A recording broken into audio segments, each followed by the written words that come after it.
When I initially established the exercises, it was because I was working in countries where there was war and political violence. And so I naturally would call them trauma-releasing exercises because that was the experience of the populations that I was working with. Then when I brought these to, if you will, the Western world, what I discovered is they worked amazingly well for common everyday stress and anxiety. So once I had the opportunity of using these exercises within a general population where they basically had stress, tension, anxiety, particularly now from the global economic crisis we're having, or from experiences of everyday stress and anxiety of finances, difficulty with relationships, job tensions and strains, what I realized is that people who are simply having everyday stresses and strains found these exercises remarkably useful. So we can't no longer call them just trauma-releasing exercises because now they are really helping people in general everyday society reduce tremendous amounts of stress and tension that they have just from their common lives. Well, I even call them tension and trauma-releasing exercises, but they could be considered stress reduction exercises or exercises that bring about a sense of health and well-being in the individual. So you can use any name in terms of what you would call it. What we're looking at is what's the effect that it's having on the human being, and the effect is a general sense of well-being and relaxation and calmness. Tension and trauma-releasing exercises suggest that these exercises are valuable and useful for everything from minor tension and stress in the body to extreme trauma and anxiety in the body. They're a physiological response that naturally occurs in the body to reduce everything from mild tension to severe trauma reactions in the body.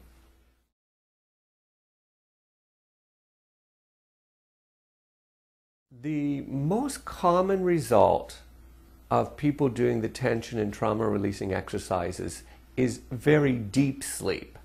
Now that's unusual for people to be able to achieve that state of deep relaxation and deep sleep.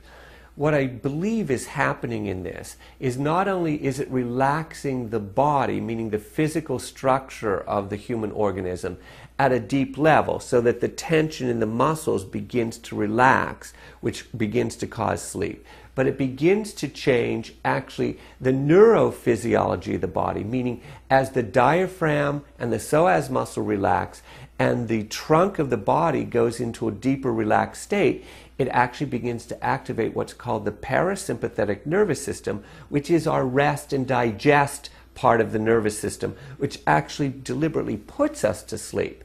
And so the physiology and the neural patterns that are associated with it actually come together through this tremoring or shaking mechanism that these exercises induce.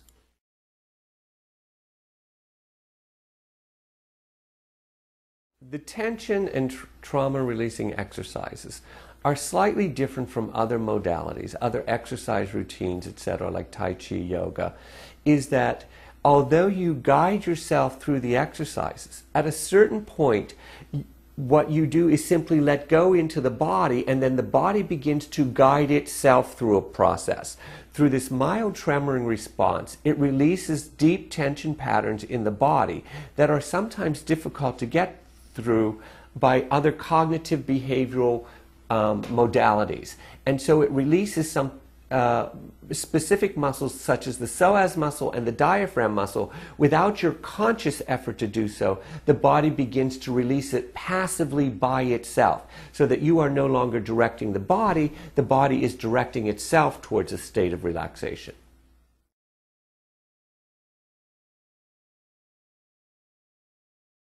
What people have consistently reported back to me when they do tension and trauma-releasing exercises, what they've said is they find that the other modalities such as Pilates or yoga or Tai Chi or Qigong, they actually find them to be easier to give into them. They find their inner state to be more relaxed, and they find a greater deal of flexibility in terms of breathing and even stretching, so that they can actually find they are able to take up these modalities at a deeper level and an easier way of performing these other modalities.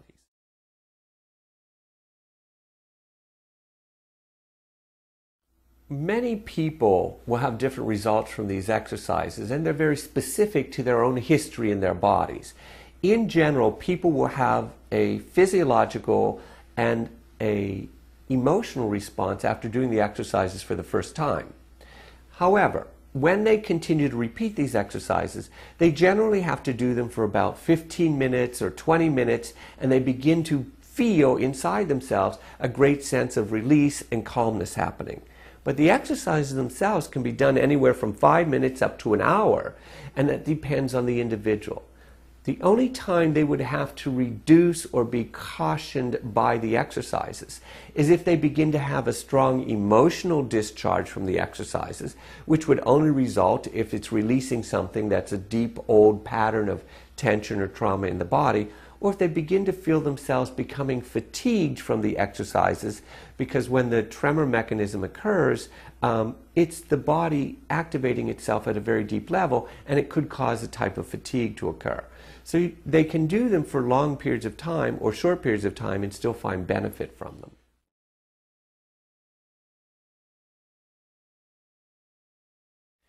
These tension and trauma releasing exercises actually have a progressive effect on the body, meaning they begin to relax the body at a deep level, and as you continue to do them, they relax deeper and deeper and deeper, and they actually make a permanent change in the physiology of the body rather than a temporary change. So they don't have to be repeated over and over like other modalities might need to be done to sustain themselves. They actually physiologically begin to change the patterns in the body of tension and actually allow the deep breathing and deep relaxation to become a permanent state in the individual. So it actually does cause permanent changes.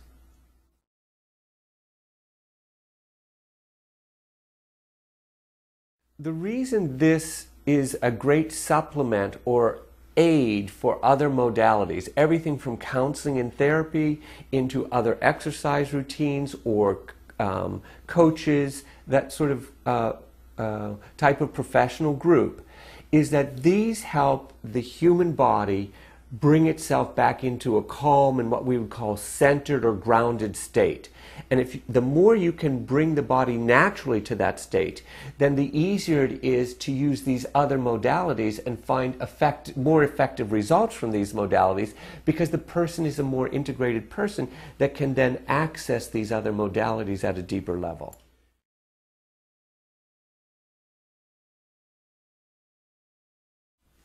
One of the difficulties we have in our society is people don't have time to do things. They don't have time for another exercise routine, etc.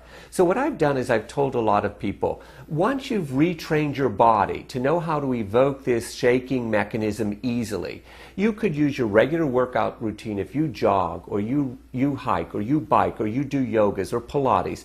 After that routine, add 15 minutes of the last exercise of the tension and trauma releasing exercises, because that's what evokes the tremor mechanism the easiest. So you can actually lay on the floor and for 15 minutes do nothing but lay there and get a lot of deep relaxation by tremoring. And you could do this while you're watching TV, listening to music. You don't have to concentrate on the exercises.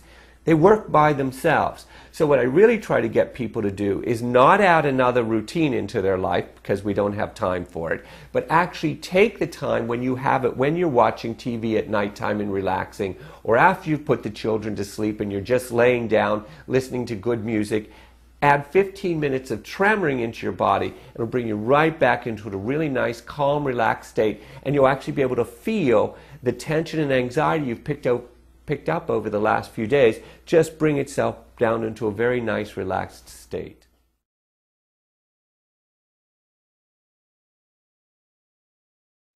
For the sake of retraining the body to begin to evoke these tremors or shaking mechanisms easily so that they can continue to relax their body, initially I tell them do them about 15 minutes every day for about 10 days.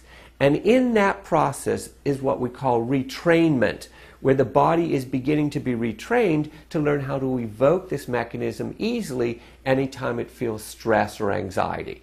After that initial training process, about every second or third day, people have picked up enough tension or anxiety from everyday life that they need to repeat the exercises to continue to down-regulate, if you will, or turn off their anxiety or their tension and go back into a nice, deep, calm state again.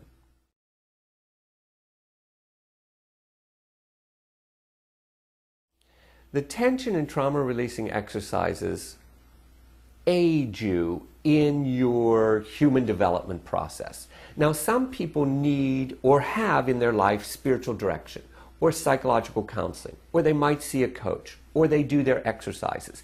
This encompasses, in a sense, the totality of the human person. And so you have to do things for your mind and your body and for your spirit, if you have a spiritual dimension to yourself and that sort of thing. And the tension and trauma releasing exercises assist you as you continue the process of developing yourself in a holistic manner.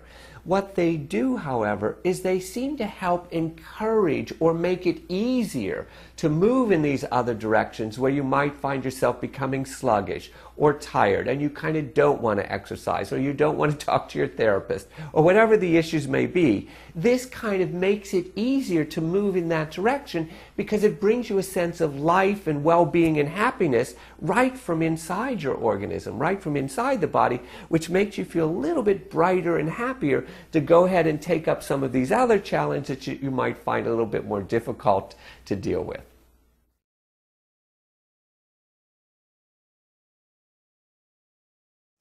Well, one of the funniest things about the exercises is it actually causes the body to begin to kind of take over itself from what we call our ego, which is usually in control of our body. And so when people get these little bit of tremoring or quivering in their body, they feel them to be strange or unusual, and they find it a little bit odd.